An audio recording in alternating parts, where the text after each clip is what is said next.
George, great to see you, man. Newest episode of Retention Chronicles, and we've rescheduled this like 10 times. So it's great to have you on. That's not a slight at you. I think I rescheduled at least once or twice on my end. So it's been a minute. It's been a long time coming, but super, super pumped to have founder and CEO of YOCTO agency here, George, with us today, and we'll let him introduce himself. And George, as part of introducing yourself, don't tell the YOCTO story yet, but definitely tell us one or two things that you're excited about in your personal life. Okay, first of all, thank you for having me here. We did reschedule a couple of times, so as I told you, I think this podcast is haunted. I hope the content is worth it in the end, but because it was really tough to make it happen. So things I'm excited about. You mean like personal things or like work things? Yeah, personal things. Personal things. I've started taking care of my health because I have way more free time lately because the business actually goes quite well, right, which by extension allows me to focus more on, like fitness, health, etc. Like, for example, I used to be a very heavy smoker and I've quit smoking freely. Wow. Did you supplement with any other like nicotine gum or anything like that, or totally just cold turkey? I guess I should have, but I'm the type that just goes cold turkey and suffers for a week or two, and then and then that's it. So no, I quit cold turkey. I started going to the gym again. Like a bunch of things, eating more healthy, etc. I think one thing that happens when you kind of like really start focusing on business is that you kind of deprioritize your health, which is the worst possible thing you can do, actually, because if you do that, you have less energy. And if you have less energy, you do less for the business, which is like kind of a stupid thing, but we all do it in a sense. So very happy to actually move out of that trap. Yeah, absolutely. That's a big unlock. I was with some e-com founders this weekend, and one of them was talking about how he's getting his business to the point where he's sort of operationalizing it to the point where he can step away a lot more. And, this is a young guy, probably somewhere in between or around our ages. And he's like, I'll be honest, like I was concerned I wouldn't love not working. And he's like, it's awesome. Like, it's like now it's just trying to optimize everything to work less, but continue obviously running, the successful business. So it's great to hear that YOCTO is in that position. Are you doing any travel as well as part of this extra free time this summer? I'm planning to go to the is it called Gran Canaria or Gran Canary? Gran Canaria. It's like islands in Spain, basically. It's a really nice place. Oh, I'm going to stay for a while there. Yeah. I got to look this up. Have you heard of it, Mariah? Wait, Canary Islands, is that? Yeah. I think that's how it's called. Gran Canaria or something like that. Yeah. Yeah. Wow. I might have to look it up specifically, but. Oh, this looks so awesome. Holy cow. It's cool. And as far as I heard, like there is also like a digital nomad type of community there, so it's gonna be like quite nice to also meet people and stuff. Very nice. Well, congrats on that. I could get the tan, like I'm still white as hell and I live in Greece, so I really want to do something about that. You got to get the tan. Yeah, the tan going. It's great to hear YOCTO's in that position. That's a good sort of transition. Let's talk about your professional background leading up to YOCTO. And then let's get into the agency and who you guys serve, how you're differentiated, and I'll guide that part of the conversation. But would love to just start with like your background, George, up until YOCTO. So I've been in e-commerce for quite a long time. My first role actually was in copy. I was a copywriter, a direct response copywriter for a company called Div Brands. It's an e-commerce company, quite successful. I was there quite early on, and basically the company blew up. Like we grew quite fast, and along with the company, also started growing professionally. Like I became the copywriter. I had a team of copywriters, then I became like a marketing manager, then a marketing director. And by the time I decided to leave the company, I was, besides the two owners of the company, I was like the highest ranking executive, at least from a marketing standpoint. And then I was a consultant for a time, basically went to a variety of companies and like help them improve their marketing, not just from an email marketing / retention / CRM perspective, but also like CRO. I've done some work on paid media. I've done a bunch of things really because my role was diverse. Eventually, I decided to focus in the retention space primarily because I was seeing a lot of demand there, and I had experience in that. And what happened basically was that I had too much work to do after a point as a consultant. And I said, you can either kind of stay doing what you're doing, and then, because I was living a good life already, right? Like I was making good money, it was relatively easy. Or you can try to build something bigger than yourself. And I decided to do the second thing. So this is how YOCTO was created. Initially, the brand name was me. It was like me as a consultant. I had like some, contractors that were helping me with a bunch of things, but it was basically me. But I said, no, forget about George.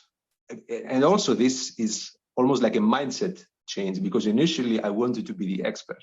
I wanted to be the guy that everybody would pay to. But now I don't really care at all. I want the company to be the experts. Like, I don't care about being popular or known, or like, it's not important to me. I want YOCTO to be well known. So this happened actually last September. So YOCTO is less than a year old. Do you want me to start getting into like the details of YOCTO? Yeah, or like... No, that's great. I am curious, like before you get into YOCTO, because there's so many consultants and there's a ton of agencies as well in the Shopify ecosystem. Like, why do you think it was that you hit this critical mass where you like basically either had to start an agency and hire to support all of your demand, or be a lot more selective and stay where you were at? Like, what do you attribute that level of attention and success to before you even started the agency? A lot of people would say something along the lines of, I'm better, I'm more skilled, etc. The reality is that much of it is luck, really. You get wins, and then those wins lead to more wins.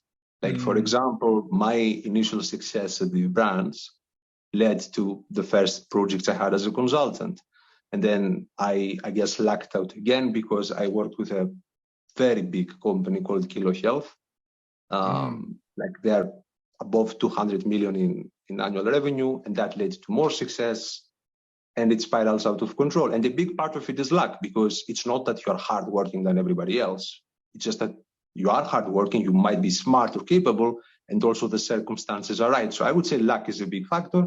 And then obviously there's probably an element of me knowing what I'm doing also when it comes to work. Right. And I guess, like, if I were to give you a trait, I take the money that people pay me very seriously, meaning that I do try to go the extra mile. Like, it's not that I try to, deliver the value to the client as efficiently as possible for me necessarily, but I try to deliver the maximum value to the client. Those are not always the same. Right. No, that's a great point and a unique perspective.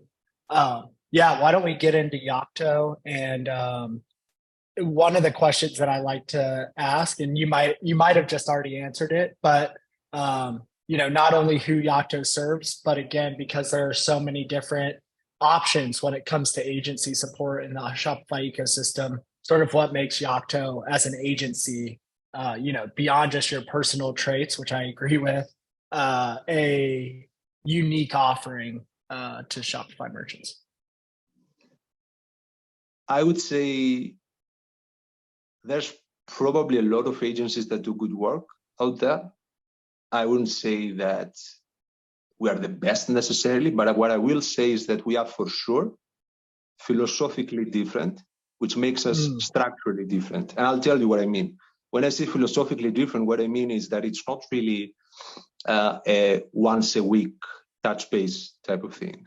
We really do try to become an extension of the business of our clients. Basically, the business of our clients becomes our business, if that makes sense. And this philosophical difference makes us structurally different, which is the practical ways we're different. So to make this concrete, I would say we have one of the best, if not the best, at least to my knowledge, strategies to client ratios, meaning that one strategist can work with a maximum of 3 clients. Oh, in other interesting. agencies, it's often 7, 10. What does this mean? It means that the time they give you is much less, and therefore the depth of the service is much smaller. Another, I think, really important advantage we have is that we have what we call cross-account audits, which means that one strategist audits the work of another strategist. For you as a client, this has no disruption at all, but you're really getting 2 brains for the price of 1. That's a huge advantage. It leads to net new ideas without any disruptions for you. Another way we are different, we do what I call a technology audit. If you recall, when we started working together, like as partners, I asked you very specifically and very intentionally, what technologies does Malomo work well with? That was because I have a big list of technology, and I want those companies to be synergistic between themselves. I have a big list of companies that can cover everything in the technology stack of a client. And when we start working with a client, we really do audit everything they have, from the pop-up all the way to what happens after the sale. And by auditing this, we're able to spot gaps, we're able to spot inefficiencies. And by extension, we're able to make recommendations and help them implement what would add more value to them. And they don't pay extra for that. That's part of our service. Another advantage, how people pay us. You know, in most cases, what happens is you start working with someone and they say, hey, like this is our fee, you need to pay like 5,000, 6,000, you pay this, and then we start. We don't do it like that. And we don't do it like that because we have a healthy business. We have cash flow. We don't care to collect upfront. Instead, we invoice you at the start of the next month. So we start today, but you pay the 1st of September. What does this mean? It means that you have a full month almost to make the money that you're going to pay me. Yeah. So there's a lot of advantages like that. And I would say that, again, I'm not saying we're the best necessarily, but if you think about our niche focus, which is health and wellness, we have a lot of experience in health and wellness. And if you think about our price point, we are for sure one of the best. Yeah. I've seen that come through in the merchants that we've worked on together, like a lot of our agency partners, and I don't even think this is necessarily a bad thing, but a lot of them are pretty hands-off when it comes to Malomo specifically. Like I don't know how they are with their other technology partners, but a lot of times it's, we're their preferred order tracking solution. They recommend Malomo, and then they let the client or our team build out the post-purchase experience. And like I said, we're really good at that. Some merchants are really good at that. Others need a lot more hand-holding.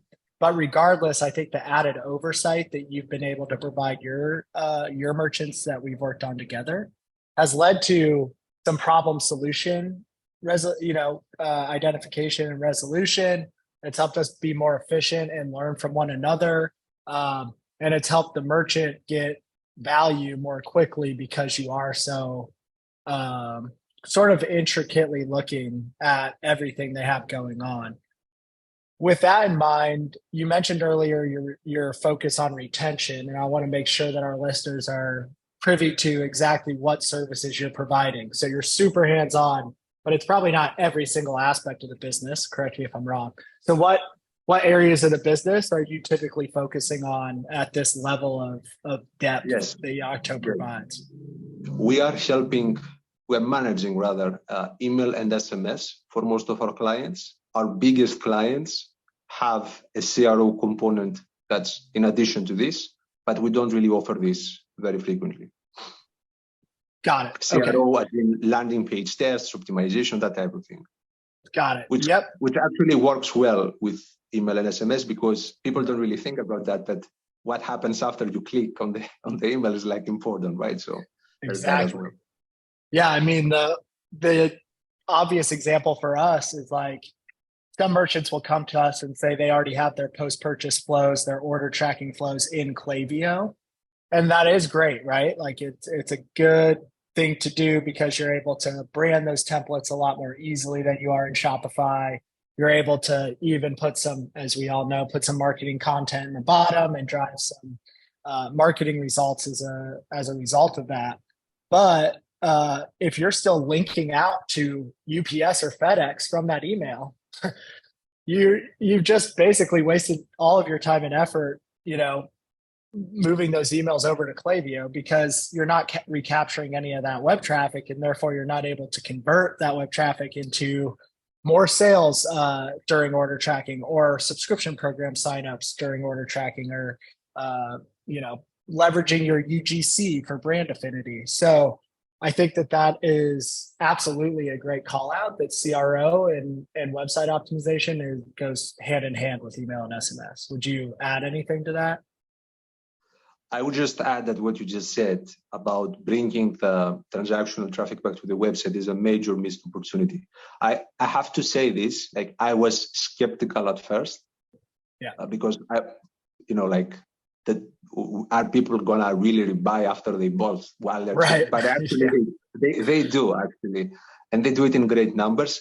And the best thing for people like me that are in the email marketing space and so on, those emails actually have insane engagement, the likes of which you've never seen before anywhere else. You've never seen that type of click rate. You've never seen that type of open rate. And every time this happens, you're sending a positive signal of deliverability. So it really helps with everything else. Think like it helps the customer. It helps the brand because you're getting returning traffic. You can educate them on the landing pages. You can get repeat orders. And also it helps the rest of your email marketing program. So it helps the marketer as well. It's really a no-brainer. The price that you have is like really a no-brainer, I would say. Like I would be tempted, and I'm not saying this because I'm in the podcast, but I would be tempted to say that if you are not doing this, you should do it. You shouldn't think. You should just go ahead and do it. Yeah, absolutely. Appreciate you saying that. We couldn't agree more.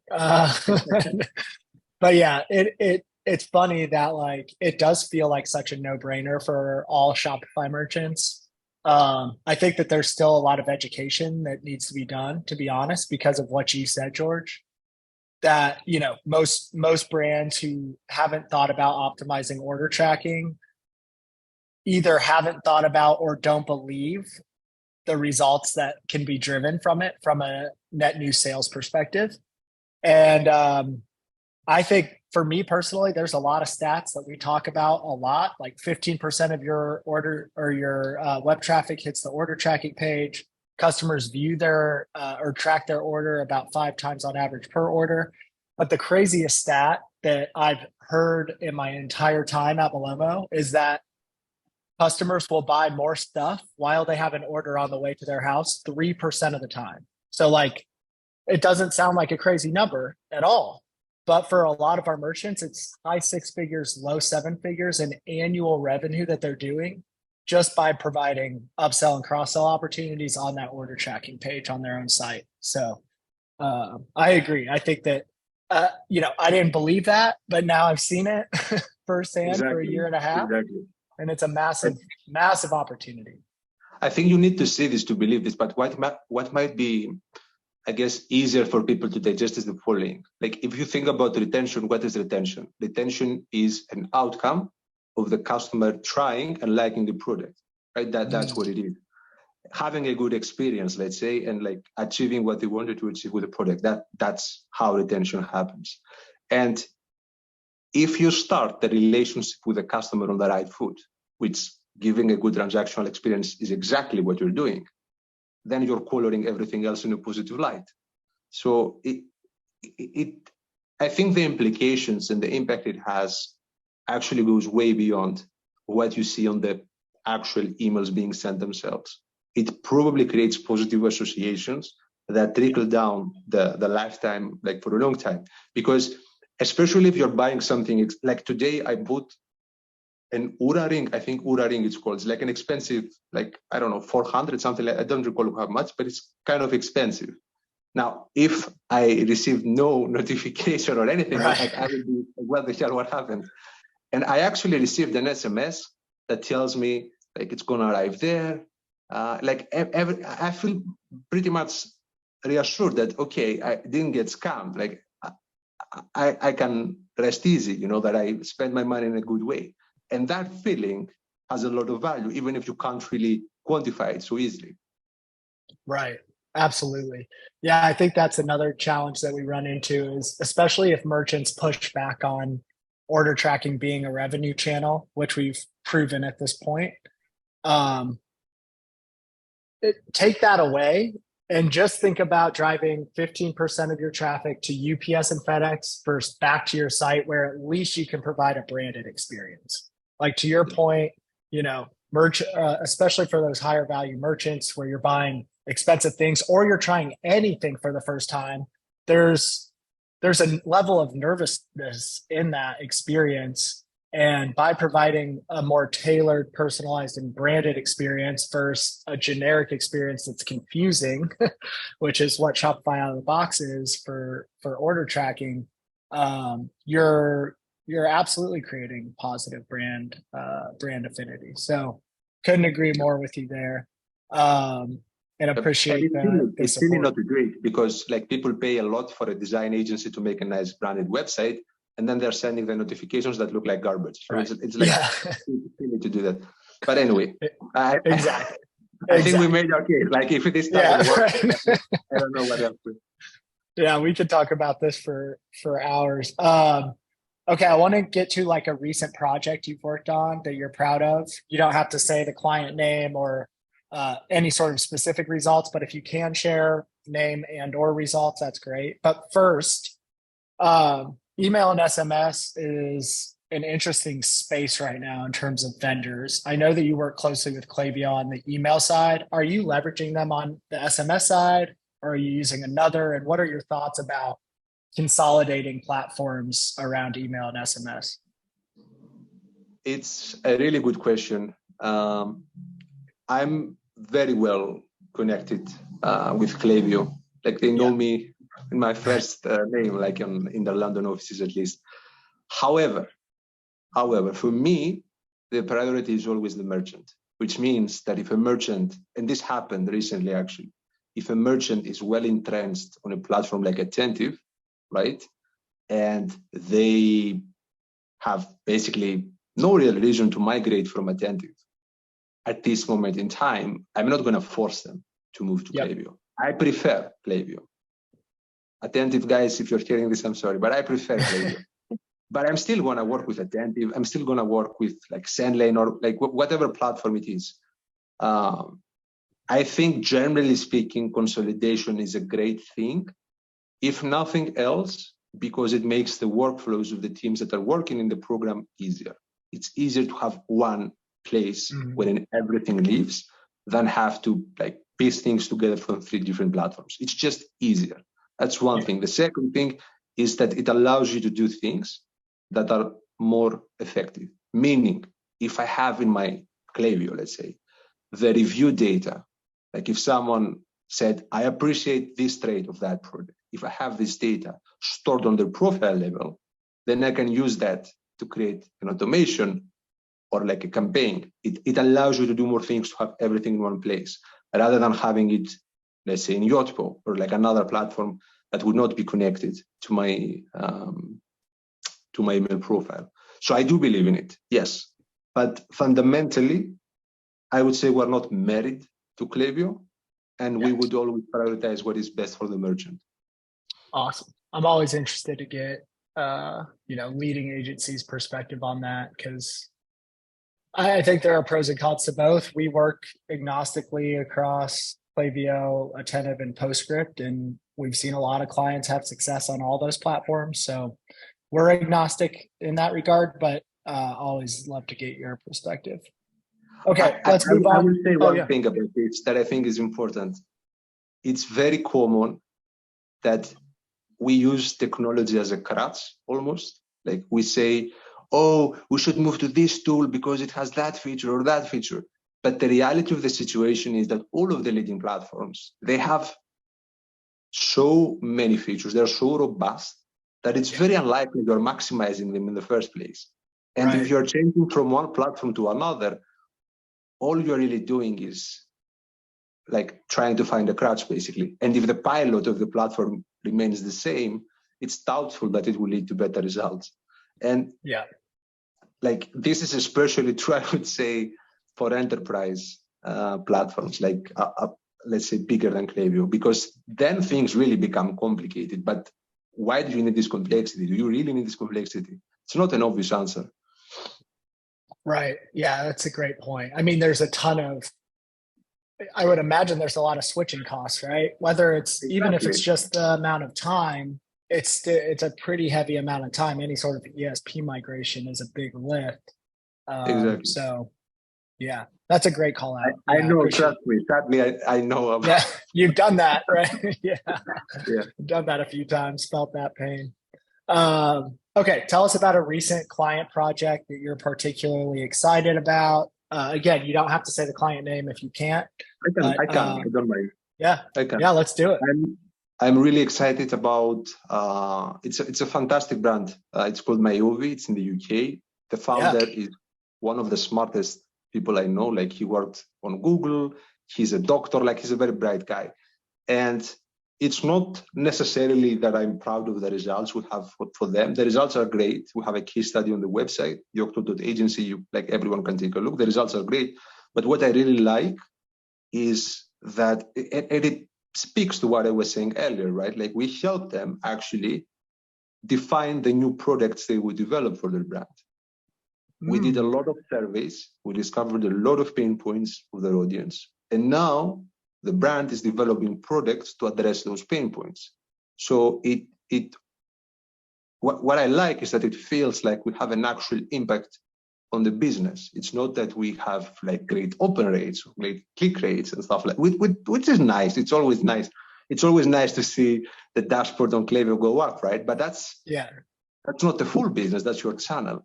And what matters is really helping the actual business. So seeing them launch 5 products, they're launching 5 products, and knowing that we've contributed to those products, it's like an amazing feeling.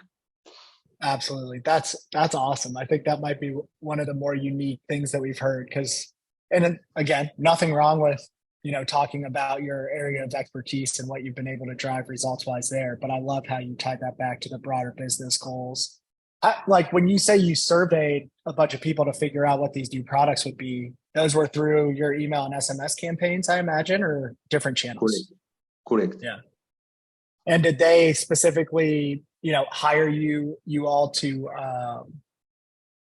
do that specifically, or did you kind of identify the opportunity to do some customer research? Like, how did that come about? Again, it speaks to how we're different from other agencies, right? I'll answer your question. When we start working with a client, the first 2 weeks, specifically the first 2 weeks, we have what we call the strategy development phase. And a part of that is doing customer research. So we develop surveys, we run surveys, we analyze surveys, we produce reports, like we map everything in a structured way so that you can interpret the data. So we do this for every client. They don't pay extra for that. And again, I'm sure there's a lot of people that do good work, but I would say in our space, we know exactly what we're doing. And I'll tell you one thing that we're doing that I've never seen anybody else do. And I think it's actually fairly, not unique, but like unusual and also beneficial to the listeners potentially. We play a lot with surveys. And one of the things we do is that we use the surveys to create what we call conversion claims, conversion statistics. So we ask questions that will lead to favorable numbers for the client. Something like, has your mental health improved since starting to use the product? Yes or no? And then this results in something like 88% of customers report mental health improvements. And then if you do this smartly, you can add a time frame within the first 30 days. And this becomes a very powerful claim that you can use on your landing pages, on your emails, even your ads. You need to have some disclaimers, obviously, but it's very powerful. And this is done through surveys. Right. Yeah. I love that example. I think it shows sort of how you all think outside the box when it comes to email and SMS, rather than just thinking about, click-through rates and conversions. You're thinking about how can these channels drive a bigger impact on the business. Would you agree with that? Exactly. And I mean, since we're discussing this, I'm going to go on record and say that honestly, most of the email marketing metrics don't even matter at the end of the day. Like what matters, the actual email metric that matters is the number of unique clicks that you're driving to the website. That's what actually matters. Because if that number goes up, the value you're contributing to the business actually likely goes up. That's the best correlation there is. Like things like what open rate do I have, or like how much is like the bounce rate and stuff like that. Yes, they matter to an extent, but kind of not really. Interesting. So you think the North Star metric, so to speak, is that unique open rate. It's not that you're not unique clicks. Unique clicks. Unique how many people you bring to the website. That's that. If that number is going up, good things are likely happening. You should be chatting a lot more things. It's not just this, but I'm just saying that the emphasis on things like open rates, for example, I would say it's not as important as people make it out to be, especially now that it's like mostly inflated and fake anyway. Right. Yeah. And yeah, it's kind of convoluted, but yeah, great call out. Yeah, I'd be remiss not to also mention the case study we did together with Miracare, and I think that one shows clearly what you were talking about earlier, which is the click-through rates from those emails being so much higher than most brands would think any email campaign could be. But there are these order tracking emails that almost every customer cares about, right? So they want to know where their package is and when it will arrive. One point about Miracare, I want to say, first of all, they have been a partner of ours for a long time, like over a year, and we've renewed our contract. I don't see a path wherein we're stopping anytime soon. Yeah. I want to use this as an opportunity to say that since YOCTO started doing business in last September, we've actually, and it might sound like it's fake, but it's not. We've actually never lost a client. We've only stopped working with one client, but I made the decision there. Yeah. Everybody else we work with, we are still working with them. Or the project, like if it was like a project, like implementation type of thing, they start and finish. Like all retainer clients, they're still with us. And again, saying this to answer your question, how we're different. Well, I guess that. Yeah. Again, so we're doing something good. I think that's a great call out. Yeah. And we've seen that on our end too. So what would you say you attribute that to? Is it the approach that you talked about earlier? Is there anything else that you would call out on that note? Much of it is what I described already. I would say there are some things that are a little bit harder to point to. I might be wrong, but I think, for example, the fact that I personally have frequent, open, transparent communication with our clients, like on a how can we improve perspective? Are we doing what has value for you? Like let's call them pulse checks. I have pulse checks with clients like every couple of months. And I do that very intentionally. There's like a checklist of questions that I go through that has like down to earth practical things like, do you see value in our reporting? Like from 1 to 5, how would you rate our reporting? Do you see value in like this and that? And then based off those discussions, there are like outcomes. Either we are in the right course, in which ways we continue to double down on what we're doing, or we make course corrections. So I would say that this also plays a big role. And I would also say, this is more for the agency owners that are listening. I think a big part is also knowing who to work with. Yeah. You can't necessarily race to be the first every time, right? Like in a horse race. But you can learn to select the right horse so that you have a higher probability of racing first, if that makes sense. And I think it's the same with the brands you work with. You shouldn't be working with everybody. You shouldn't be working with broken businesses that want you to fix them. You should be working with companies that have a plan, a real value proposition, a real, target audience, a knowledgeable team, like actual companies that know what they're doing. What I see a lot of agency owners do is that they take everything. They will say that we're going to take your money and we're going to figure it out. That's not a good thing, because it can't have a good outcome. It can work temporarily, but what we'll end up doing is that the project will break down, the client won't be happy because you can't really fix a broken business, then your team won't be happy because they're going to be like, why are we working with those people? Like, I didn't sign up for this, right?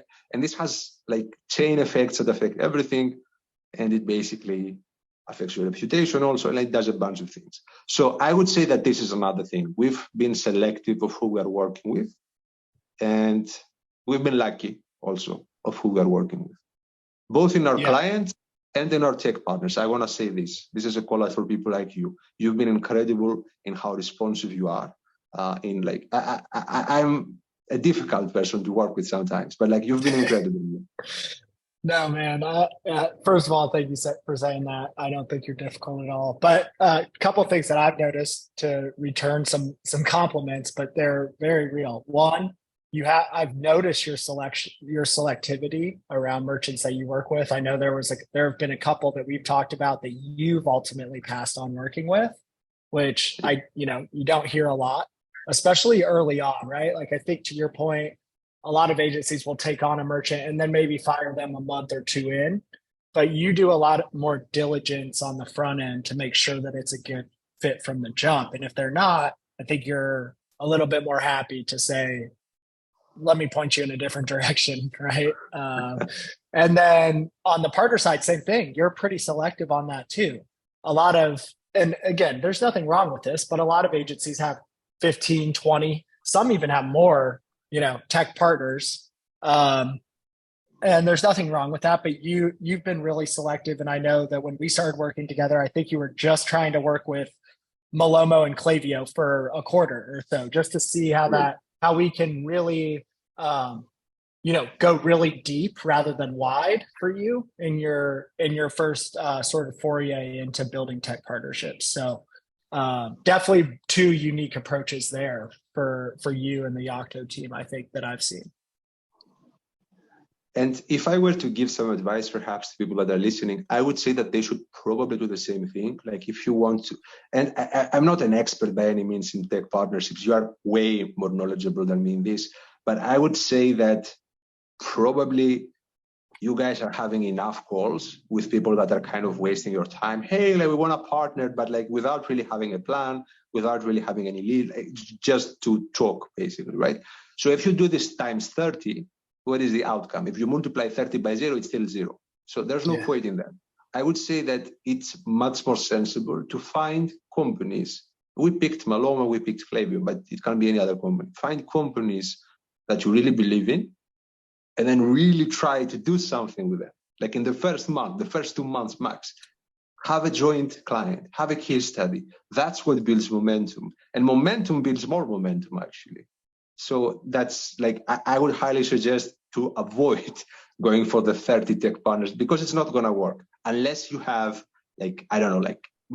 tons of leads coming, in which case you're going to be able to work with a lot of tech partners. I would not suggest you do that. Yeah.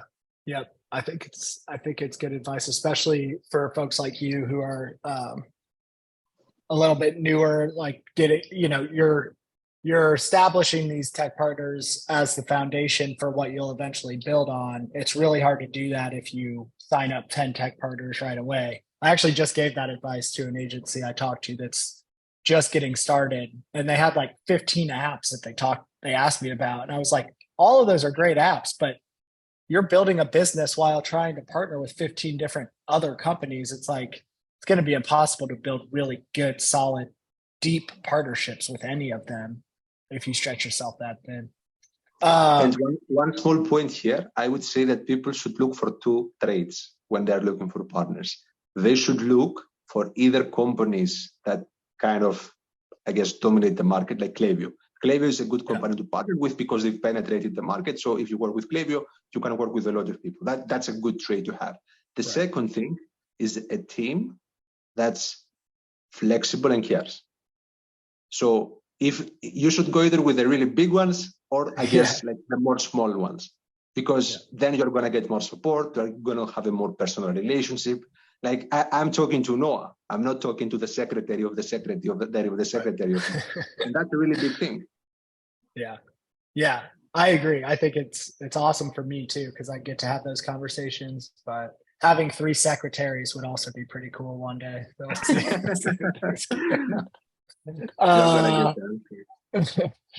Okay, so you talked about retention earlier. This podcast is focused on retention, called Retention Chronicles, and we've talked about some tactical retention strategies, I think, already. But one of the things that you mentioned, I think you summed it up by saying retention is an outcome of trying and liking a product. We always like to ask, what does retention mean to you? It sounds like it's that, but feel free to add anything. And then on top of that, what do you feel is like an area of retention in e-commerce that brands regularly neglect? Area of retention that brands regularly neglect. It's not 100% retention, but it is related to the post-purchase. So again, how we're different. When we start working with a client, we purchase their products. So when we purchase their products, what we often see is that there's a lot of jarring things that are happening. Like, for example, a common one, the Shopify notifications, the post-purchase notifications, they overlap with Klaviyo emails. So you're getting Shopify notifications, and then you're getting a Klaviyo email that basically says the same thing. Oh, hey, like you purchased this, thank you, la la la. So it's the same thing.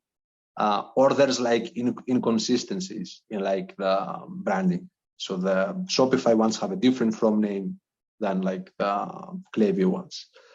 Or there's just illogical things happening. Basically, I think one very neglected area is that the operators don't really buy the products they promote, and they don't really see what the users see. And that's a very big problem, because if you don't see, how can you improve? How you can empathize with what they see? So what we do for this is that I said we buy the products and we map everything in a visual way. We use Miro for this, but the tool doesn't matter. We map everything, and we literally try to trigger every single path. So like not just purchasing the products, but also like signing up through referral things, pop-ups, footers, checkouts, like everything, to see exactly what happens when someone enters the brand's universe. So that's one thing. I would say that another thing that I see is that there's a lot of talk about retention and like LTV and all of those things, but I don't really see a lot of it in the real world. I see people talk about it a lot, but I don't see a lot of doing things, which is very interesting to me. Like I sometimes go on LinkedIn and I see all of these talks about like cohort analysis, etc. I'm like, wow, everybody must be crushing it, right? Like what the hell? But then I see what's actually happening, and it's not that. So I would say probably educational gaps. Like we kind of need to upskill ourselves a little bit more on how we do things, to go like from theory to practice. And like a very tactical thing that you can do is find the average days between the first and the second order, and then use that to time the messages. So for example, you can say that, let's say that the second order happens within the first 45 days. Like I'm just going to give you an example. You can have your regular emails going out within that period of time. And then if the user doesn't purchase again, right? So they don't exhibit the expected behavior, they deviate from the expected behavior. That's when you have a promotion. And you can have something like, hey, $5 credit added to your account, something like that. And then they are going to be incentivized to place the second order. But it is at the right moment. It's not random or accidental. Right. So yeah, man, I love that tactical use case. That's the good stuff that the merchants listening get a lot of value out of. Yeah, it's funny you say that. Like people talk a lot about these different LTV and retention tactics, and it really is fascinating to me to think about like what percentage of people are actually doing it, or even like, did the person who just posted this, are they actually doing this? I'll tell you about one thing, and I'm guilty of this as well. Like, one thing that's kind of popular is like challenges. Like, you should be doing challenges, and I've done a lot of challenges actually, so I actually know what I'm talking about, and they can work. But challenges make sense for certain products. Like, you can make a challenge for a supplement, like to take it daily and like improve, like that type of thing. It works. But how do you do a challenge for shocks? You can't do a challenge there. So if you're selling stocks, what do? You have no retention. No, like you still need to do something, right? So a lot of the advice people give is very theoretical. And to make this, like, to actually answer what I'm saying, how do you sell shocks?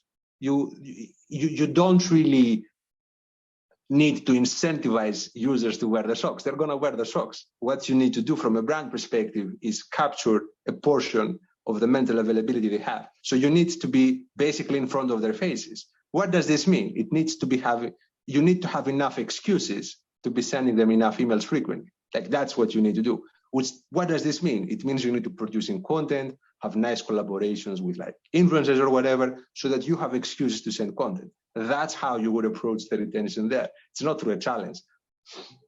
Yeah. Wow. Again, great tactical example. And it's like, yeah, I agree. I think that same thing for subscriptions, right? Like, most brands can find a way to have a subscription program, but since that's probably the most talked about lever for retention, and a sock brand may have similar challenges. I'm sure that there are subscriptions for sock brands, but they have to find other levers to pull, right? Okay, we're wrapping up here. This has been awesome. It flew by, George. You've had an awesome career that you just kind of walked us through throughout the last hour. So I always like to end these episodes with one tip or trick or piece of advice that's sort of stuck with you and helped you get to where you are today and where you're heading into the future. I would say that the most important thing by far, it's going to sound like weird, but the most important thing is to have faith in yourself. That's the most important thing. Trusting your gut, basically, because I think you need to be slightly delusional to succeed. You need to be kind of seeing like the difficulties and the challenges and be like, it's going to work out. It's fine. Yeah. You need to have that sort of attitude, because otherwise, like, realistically speaking, you shouldn't be taking a lot of risk in life. Like, for example, business has a lot of risk. Right. Talking about probabilities, you probably should not start a business. It's probably much easier to make, like, to live a good life working for a good company where they respect you and stuff. So if you go by what feels safe, and you are not going to live an extraordinary life, I guess. So trust your gut, take risks, and have faith in yourself that no matter what, you're going to perform. I love that advice. It's actually very timely for me because I've been reading a book called Thinking Fast and Slow, and it's like Nobel Prize winning economist talks about exactly what you just said. That like, you pretty much have to be crazy to be an entrepreneur. Like, if you looked at it from a statistical standpoint, nobody would do it really, or they would just ignore the statistics. I'm like 2/3 through the book, and I don't think I'm going to read any more of it because it's like, it's way too logical. And like, I would prefer to kind of take your advice, George, and trust the gut. And, the reality is people who have massive success, right? They do that and they don't look at the statistics, or maybe they're aware of the statistics, but they believe that they can defy them. And I think that's really awesome advice. So I appreciate you sharing that. My pleasure. Awesome. All right. Well, we're right at the hour. I've got a hard stop, so I'm going to let you go, George. Thank you so much, man. It's been a long time coming, but well worth the wait. And thank you, Mariah, as always. Yeah, this was great. Thank you, George. Thank you for having me, guys. Talk soon.